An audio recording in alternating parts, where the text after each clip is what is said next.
தினமொரு வசனம். மல்கியா 1வது அதிகாரம் வசனம் 6.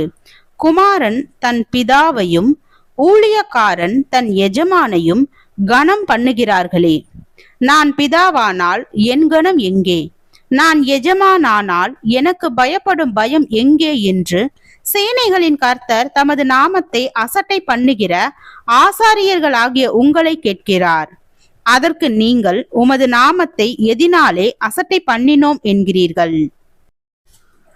விளக்கம். இந்திய அரசியல் சட்டத்தை பார்த்தால் அங்கே ஜனாதிபதிக்கு ஏராளமான அதிகாரங்கள் கொடுக்கப்பட்டிருக்கும். அவர்தான் நாட்டின் மிகப்பெரிய தலைமை பதவியை வகிப்பவர்.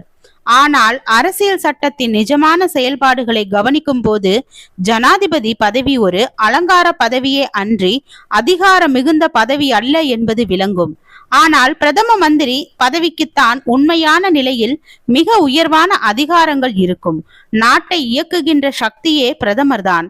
பிரதமரும் அவருடைய மந்திரிகளும் தான் முக்கியமான திட்டங்களை வகுப்பார்கள், ஆலோசனை செய்வார்கள், முடிவு செய்வார்கள். மந்திரி சபையின் முடிவுகளை ஜனாதிபதிக்கு அனுப்பும் போது அவர் ஒப்புதல் வழங்க வேண்டும்.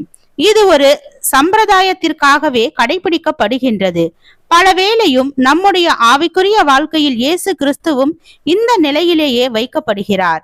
அவரை ராஜாதி ராஜாவாக ஏற்றுக்கொண்ட போதிலும், எல்லாவற்றையும் அவருக்கு அர்ப்பணமாக்கிவிட்டேன் என்ற போதிலும், நிஜமான அனுபவத்தில் அவருக்கு ஆட்சி செய்யும் முழு உரிமை அளிக்கப்படவில்லை. அவர் பெரியவர் என்ற நிலையில் அழைக்கப்படுகின்றாரே அன்றி அதற்கு ஏற்றபடி அதிகாரமுடையவராய் செயல்பட அனுமதிக்கப்படவில்லை. நாம் பிரதம மந்திரிகள் போல திட்டமிடுகிறோம். நம்முடைய ஆலோசனைகளையே நலம் என நினைக்கிறோம். நாமே உண்மையான நிலையில் சகல அதிகாரங்களையும் வைத்துக்கொண்டு செயல்படுகிறோம். ஆனால் நம்முடைய திட்டங்களை, யோசனைகளை நிறைவேற்றி தரும்படி அவரிடம் சொல்கிறோம். ஆனால் இது ராஜ ஒழுங்கு அல்ல. அவர் ஆலோசனை கர்த்தரும் ராஜாதி ராஜாவுமாக இருக்கிறார். அவரே திட்டமிட வேண்டும், அவரே நிறைவேற்ற வேண்டும். நாம் நம்முடைய சுய விருப்பங்களின்படியும் யோசனைகளின்படியும் தீர்மானங்கள் செய்துவிட்டு தேவனே காரியங்களை வாய்க்க பண்ணும் என்று ஜெபித்தால் பிரயோஜனம் இல்லை. ஆவியினால் நிரம்புதல் என்றால் ஆவியினால் கட்டுப்படுத்தப்படுதல் என்பதே சரியான விளக்கமாகும்.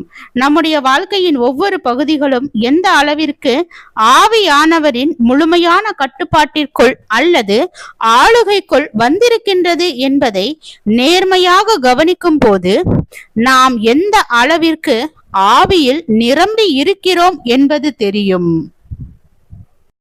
ஜெபம். தேவனுக்கு ஸ்தோத்திரம். தேவனே, நாங்கள் எங்களுடைய வாழ்க்கையில் எல்லா சூழ்நிலைகளிலும் தேவனோடு ஐக்கியப்பட்டு தேவ சித்தத்தின்படி வாழ கிருபை பாராட்டும். ஆமீன்.